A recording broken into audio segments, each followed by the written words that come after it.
We're live, Yep, and we're sweating. and boy, do we have some doozies today.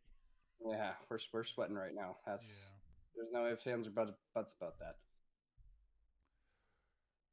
Um. Well, yeah.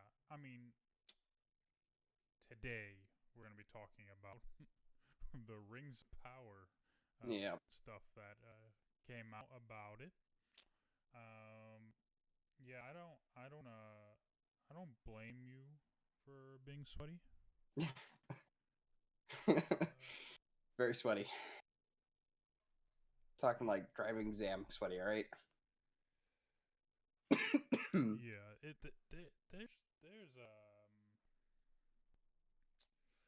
There's a lot to be sweaty about, to be honest. The Yeah. the thing the Well, wait. First, I just want to put this out there. Uh, one, the race of the actors doesn't fucking matter to me. Has no. It was an open casting call. They obviously didn't give a shit. I mean, if you read, Lord of the Rings, all the elves are like blonde hair, blue eyed, like 6.5 foot tall, except for Elrond, and I think that's what's supposed to set them apart from the others. Or the unless you're a man, in which case you're fair face, darkened hair, and gray of eye. But there are a lot of brown-haired elves referred yeah, to. yeah, But yeah, no, it's it hard to doesn't matter. it's hard to Yeah, talk about really because like there are people who do have legitimate concerns like dwarves. It is impossible for them to be black because they spend so well, much time underground and they there's they a feel like genetic. they feel like it's a disrespect to the lore or whatever. And you know maybe there's a place for that conversation where like maybe they like the only reason I say maybe there's a place for it, even though Hmm, like really there shouldn't be, hmm, is because their entire Vanity Fair piece was like a puff piece, like, hey, we're adding diversity and that's all we're doing. Like yeah, that's all they're talking about, and it's like they came out with this piece to say we're diversifying Middle Earth, and the fans don't like it because they're not good people or something yeah, like that. Like yeah. it was a very odd piece that they did. It felt like a major puff piece, not like Yeah, they could have just reread the title totally as, "Hey, we're exploring the Easterlings more," and our because it's something that famously in Tolkien's universe wasn't. As far as I know, we know almost nothing about any of the men that come from the East, or like any different well, peoples. it is supposed to be like Tolkien wrote the Lord of the Rings for like the people of Northern Europe, right? Yeah, Or and the specifically the UK. UK. Yeah. And at that time in history that he's supposedly writing, it is a fictional world, right? Like, Yes, that's the but like, most important thing when it comes to like race like this. Like, you're saying like, oh, dwarves can't be black because they're underground all the time. Like, there's like a friend of mine yeah, turned me on. A friend of mine turned me on to this. There's a genetic thing that happens in New Zealand among the native population that causes about 5% of all children. Like, not it's like some random math number, like 4.98% of whatever the population over time, but like generally 5% to be born with red hair, totally ginger, completely 100% ginger, like through and through, and then nobody can explain it because that's never really happened before, that sort of thing. And for tribes that have been uncontacted for generations, it's like it's crazy. It's so you could there are things like that. There are common examples that we can draw upon from our world to make justify whatever we want in other fantasy worlds. That's all I got to say about that. And like, sure. The like major quote from the Vanity Fair article that's going around yeah, is like where they say at the end Tolkien is for everyone, which is true, and it's always been yeah, for everyone, even if not everyone has always been represented in his works. Like that doesn't mean yeah, that they don't also enjoy it. I mean, Tolkien also was, a fan of escapism, and mm. that's what Lord of the Rings is supposed to be. Which is where it kind of becomes a weird thing. Because let me get the full quote because it is It's important. and I think also what you're saying is, you're right. We're trying to bring a lot of our problems like into Tolkien's world. Essentially, I'm pretty sure he'd hate that. Right. uh, Hold on. It's like the major quote everyone's talking about from this thing. Um. Oh, also they talked about bringing in hobbits because like, what's Middle Earth without hobbits? Where it's like, when you read Tolkien's writings about the Second Age, he legitimately says that they that don't exist. Yeah. Straight up not.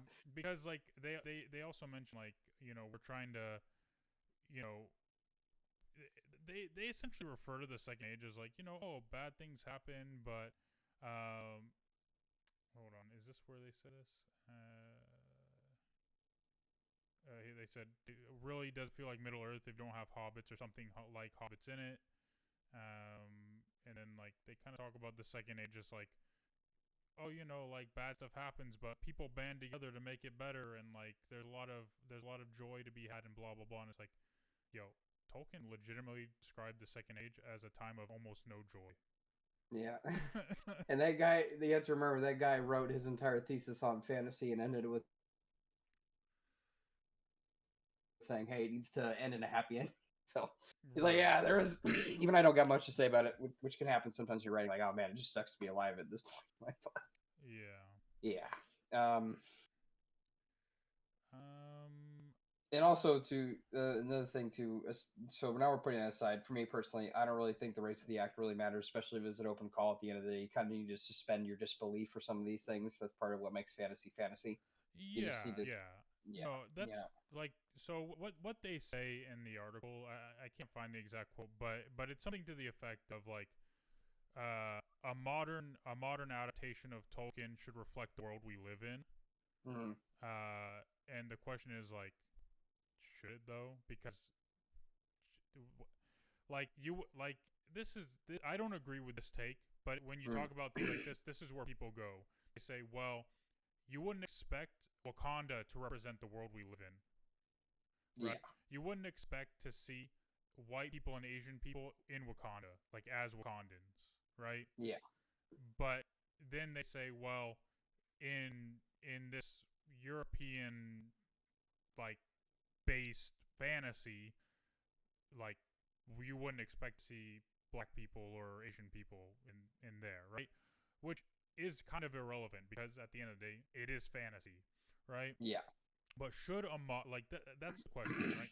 Should a modern Tolkien adaptation represent what our modern world looks like? Well, and so I think this is what, tying back into what you and I and Mookie talked about a lot extensively on last session, which is what people need to make, like, if you want to make your own epic fantasy that's more representative of the world we live in, then you should make your own epic fantasy.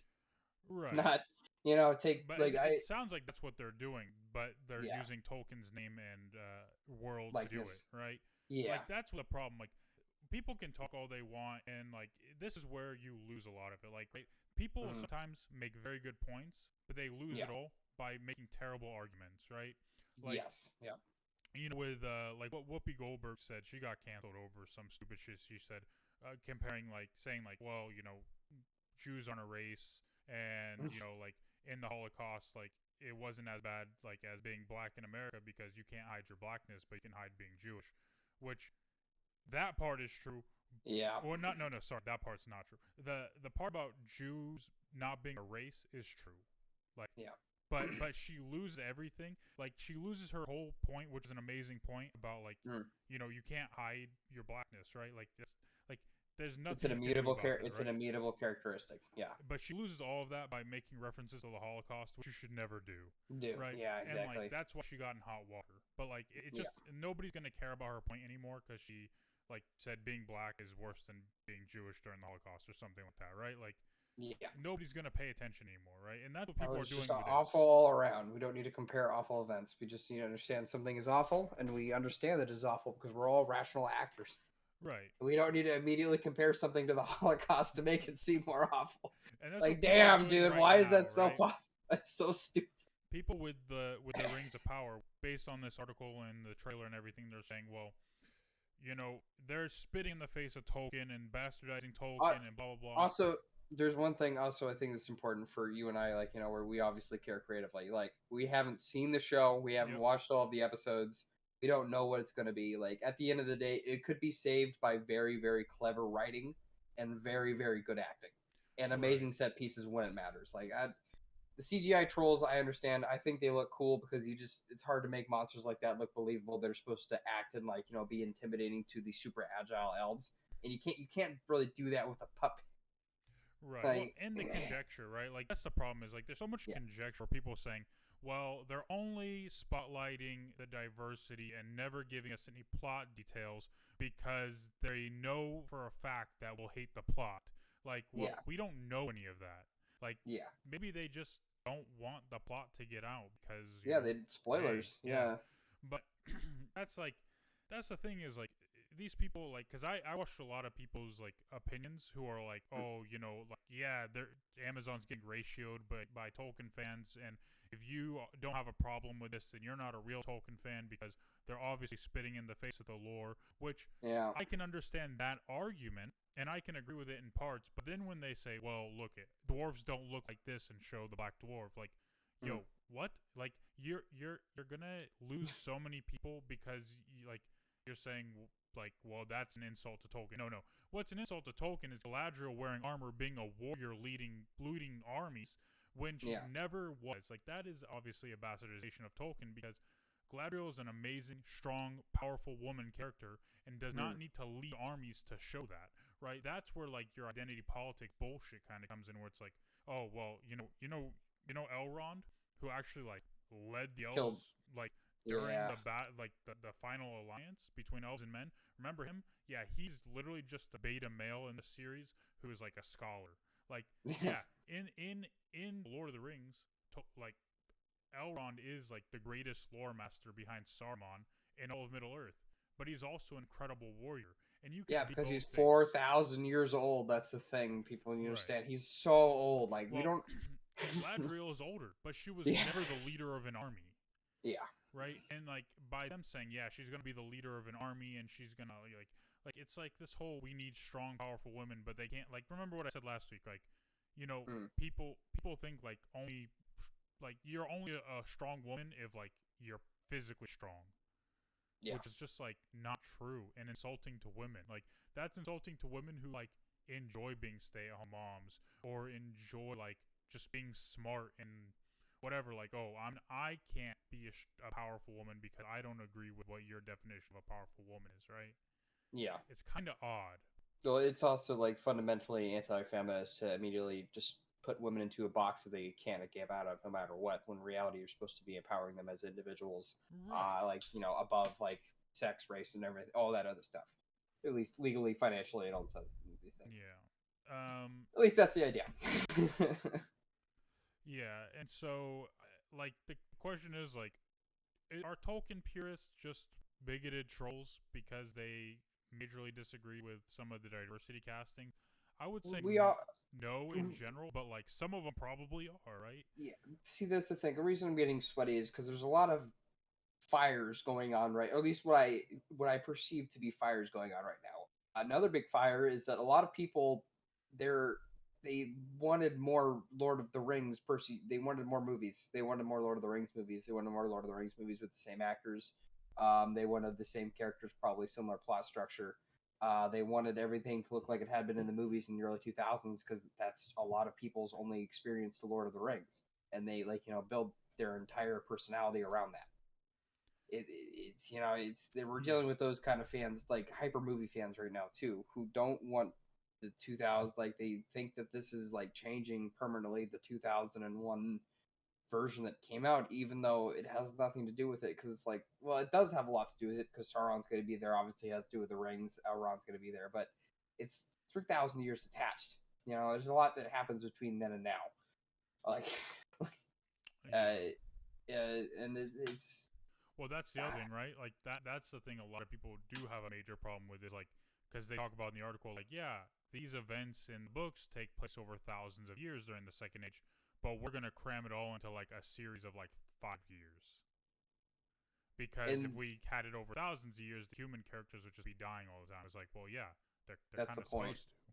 Yeah, that's the idea. So, like, I get it. You have to take a lot of risks with adaptations, especially like Tolkien. Like, Peter Jackson took a lot of risks, and some of them paid off, and some of them didn't. Right? Like, Frodo leaving the Shire after like a month instead of like 19 years. That's a big risk. Probably a good decision. But it was a good one, right?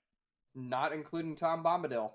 Fantastic fucking decision. All right, A+. And then there's an adaptation that some people think are good and some people think are bad, like Aragorn. Like, they changed Aragorn's character almost entirely. Yeah. But some people thought that made him more of a deep character that they can connect with, more of a heroic character, and other people thought that it was way too much of a deviation from his character in the book, and it was an unrecognized version of Aragorn, which, you know, there you have it. But like I said, like when you make adaptations, there are decisions you have to make that are risks, and some people will like them and some people won't.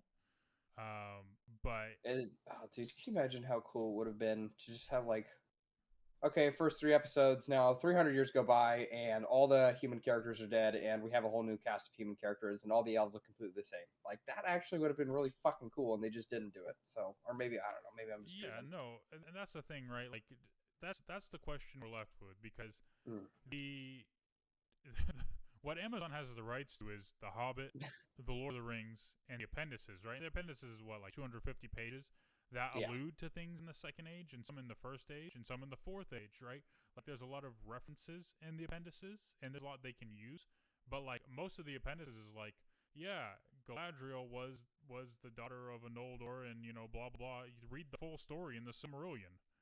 Well, they don't have the rights to that, so how much of that story can they tell?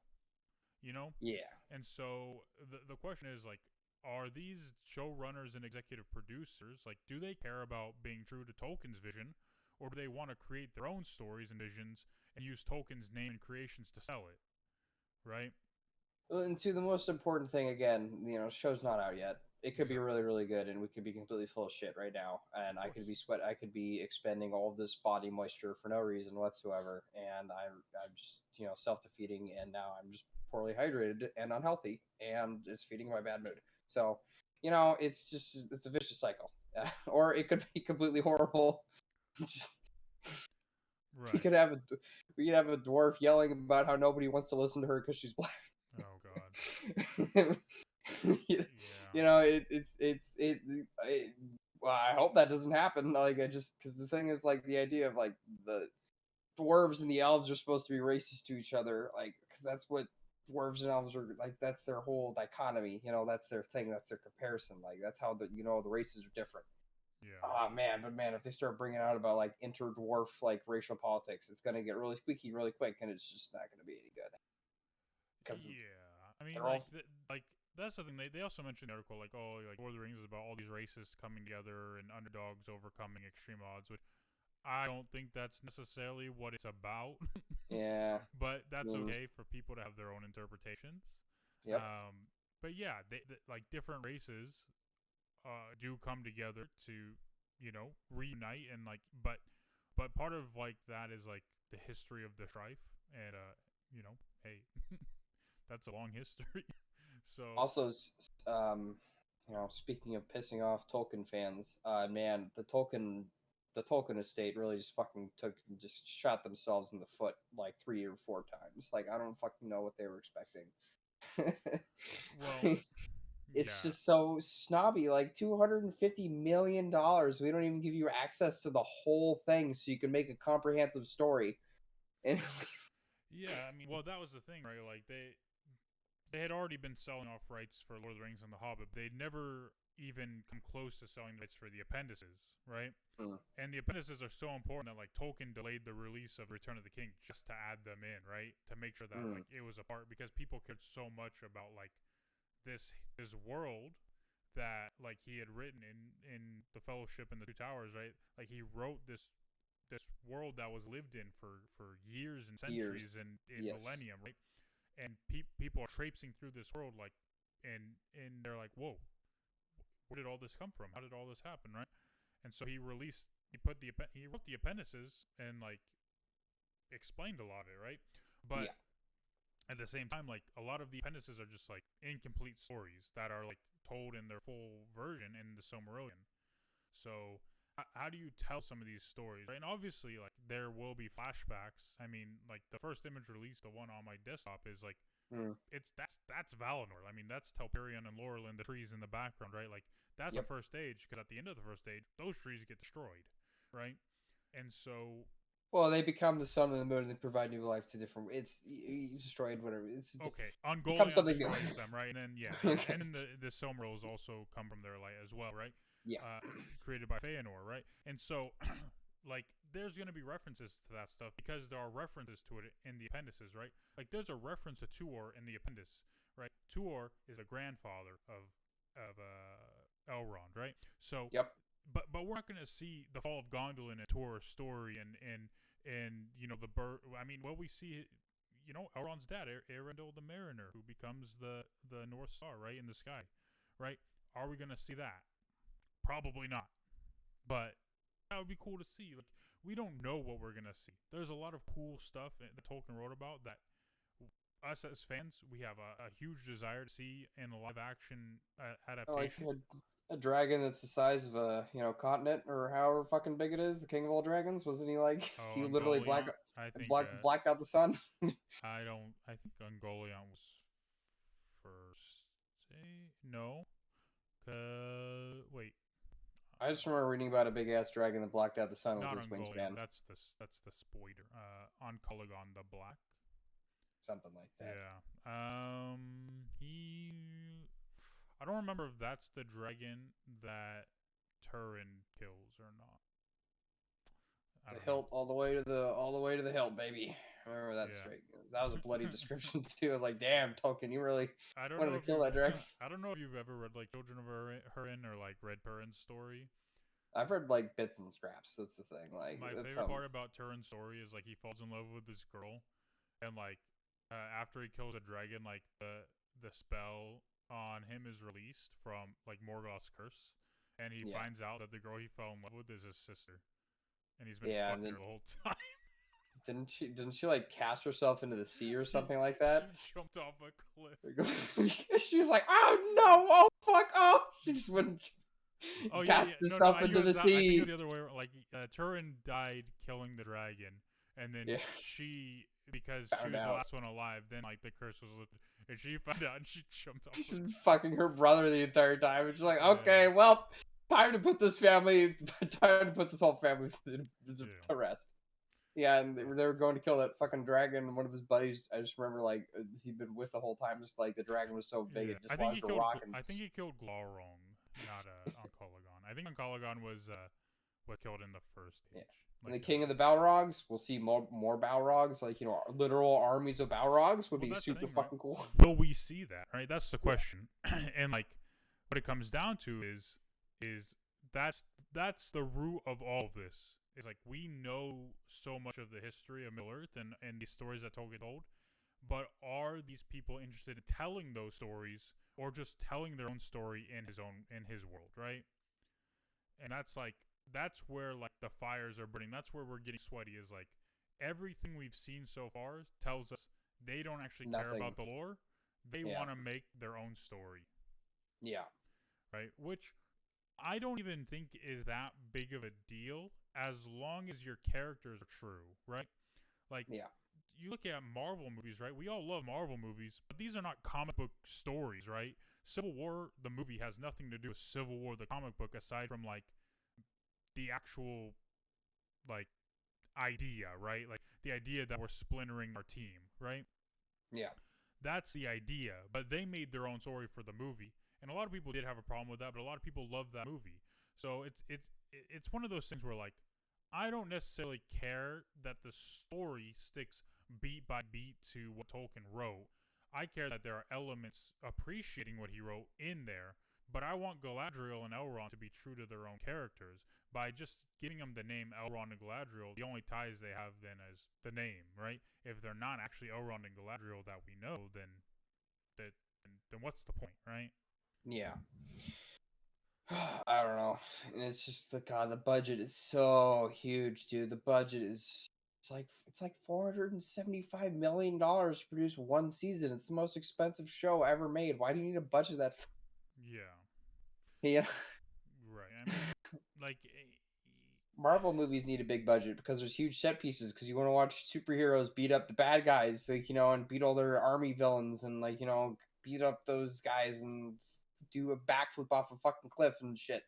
All right, like, you watch two secret agents trying to stop the other from killing the other one by doing a bunch of crazy jujitsu, trying to fall off a cliff. Emotional scene, but also like it's fucking hilarious. Yeah, I think the biggest issue, like not the biggest issue, but another like potential issue is like the first piece that comes out, right, the Vanity Fair piece, is like essentially the the showrunners saying the fans are a problem, right? Yeah. Like oh, we're gonna make Oh, they're these not wrong. changes. Well, they're saying we're gonna make these changes, and the fans who don't like it are just trolls and racists, right? And like you shouldn't come out immediately and just attack the fan. Like that's why, because a lot of people are like, well, why do people have a problem with their changes when people love Peter Jackson's movies and had no problems with that? Well, Peter Jackson actually like cared about the fans and listened to them. Like he originally planned for Arwen to show up at the Battle of Helm's Deep, and then fans wrote him a letter saying, please don't fucking do that, and he didn't.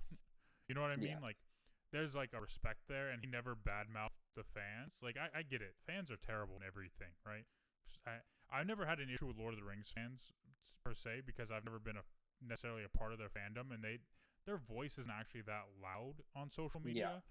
Like the way Star Wars fans are. Like Star Wars fans are the actual fucking worst. Worst, I'm a Star Wars fan. I'm a Star Wars fan. We're the worst. Yeah, no, we're the worst. Like, yeah, like seeing like the backlash of this from Lord of the Rings fans is like, I get parts of it, but like they always muddy their argument by throwing in like dwarves don't look like this kind of thing, you know? Yeah. It's just like it's a hard thing to talk about, and it's like this is fantasy and it doesn't need to represent reality at all. So like you don't need to have people of color in it, but at the same time it's like if you're purposely not hiring people of color, then aren't you the racist? Yeah. Like I get it. I get it. Like Tolkien did very thoroughly describe his characters, and maybe they quote unquote don't look like that, but yeah, it's kind of irrelevant. Like I don't think there's a problem like with it. And I get it. I get the argument about Wakanda and stuff, but like it's not a good argument.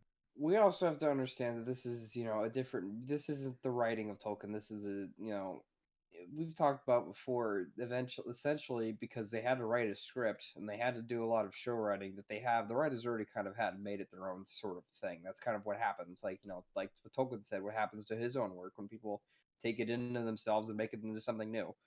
I don't know why it needed to have a $250 million price tag, but that's besides the point. Irregardless, though, I don't know. You just gotta suspend your disbelief for these sort of things, especially when they have an open casting call. Like you just, it doesn't matter. Like it really shouldn't matter at first and foremost, because back in the day in Shakespeare days, they used to have chicks on stage because they used to have men on stage and playing the part of women because of just So who cares? Like right. Yeah, I mean, it's like at the end of the day, it's all conjecture right now. Like we don't actually know what the show's about. Like, the only insight we have is that Elrond apparently is not a warrior, and maybe he becomes one, and that Galadriel somehow is a warrior. Like that's the red flags, like the big ones for me at the moment.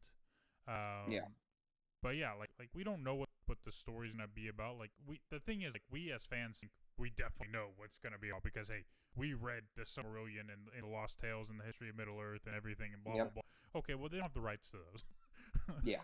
I mean, and also they have their own interpretation of those stories. That's another thing too. And we've read the appendices, right? Like, and so we understand like they do have the rights to certain things that like take place in the Second Age, but how much of that are they actually allowed to tell, right?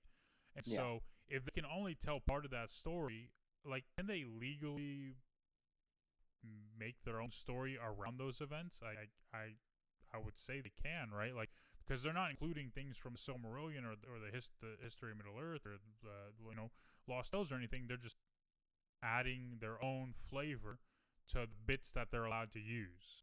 So part of it is like they kind of have to do that in some ways because these aren't complete stories in the appendices. They're just like short descriptions of things, right? Genealogies and maps and references to lineage, right? Like a lot of genealogies. Elrond's a big character, so we have to describe where he came from, and like the only reference to Tuor we get in the appendices is like straight up like, hey, Tuor was he fought in the fall of Gondolin, and he had a son Elendil who became the star in the sky, and his son was Elrond, and Elrond chose to be he was the first half elf, right? He married Elwing, or Arendelle married Elwing, and Elwing was an Literally elf, on the next yeah. page, the entire genealogy of hobbits, all of Hobbiton, every single fucking family tree, dude. Like I Right. don't know what he was just really bored. That's all I got to.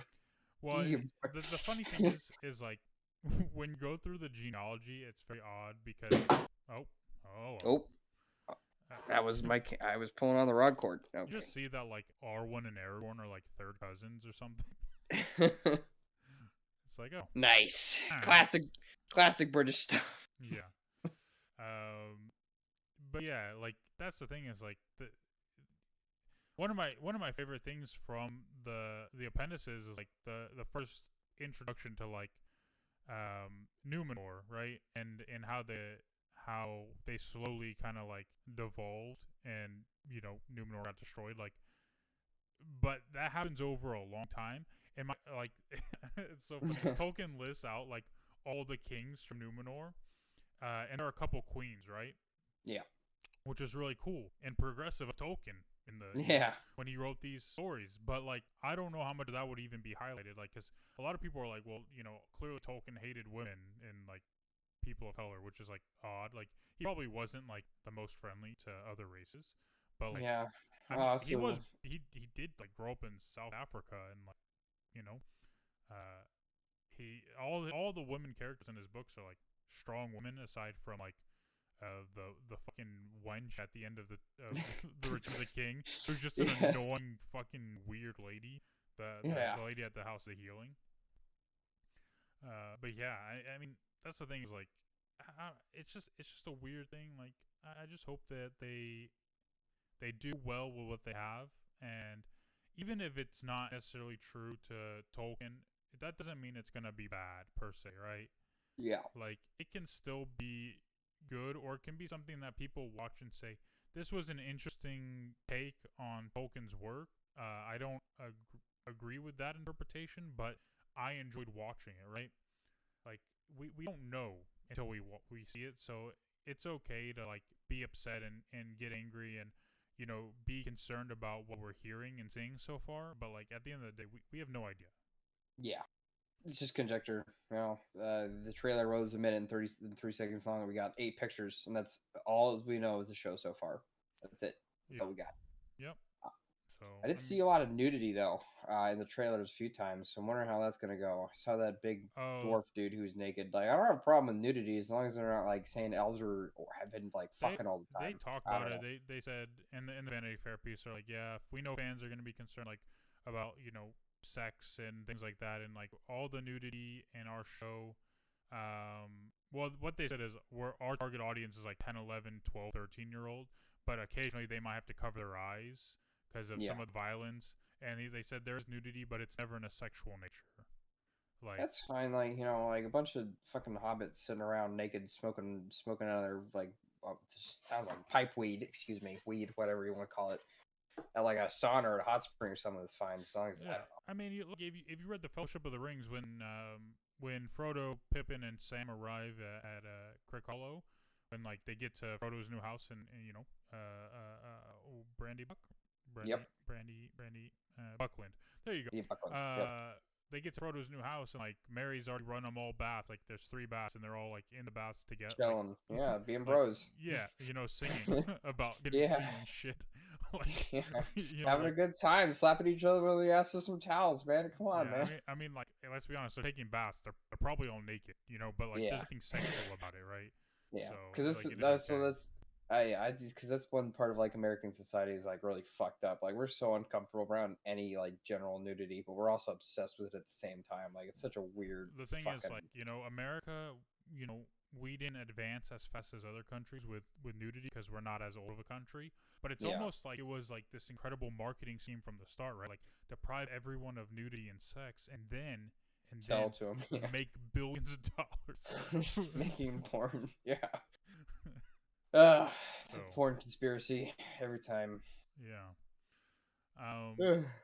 but yeah, we'll cut it out here. We'll end Yeah, it so early because if I seem scatterbrained today to to our wonderful viewers who are donating millions of dollars to us so we can live in LA high rises, if it seems like I'm scatterbrained today, it's because I am.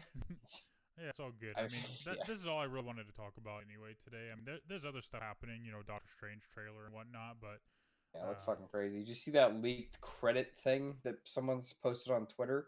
Apparently from like a private viewing. I guess like no. Wolverine. I guess Wolverine's supposed to be in it, and like all like when they just jump around through the multiverse and shit, like a bunch of crazy shit happens. People think Superior Iron Man's gonna be in it, played by Tom Cruise. People think the bald head was Professor X. People think Ensign Mount is coming back as Black Bolt. People think everything. They're like, oh, it must be Illuminati. Reed Richards is gonna show up. Wolverine's gonna be like, dude, it's Spider-Man all over again.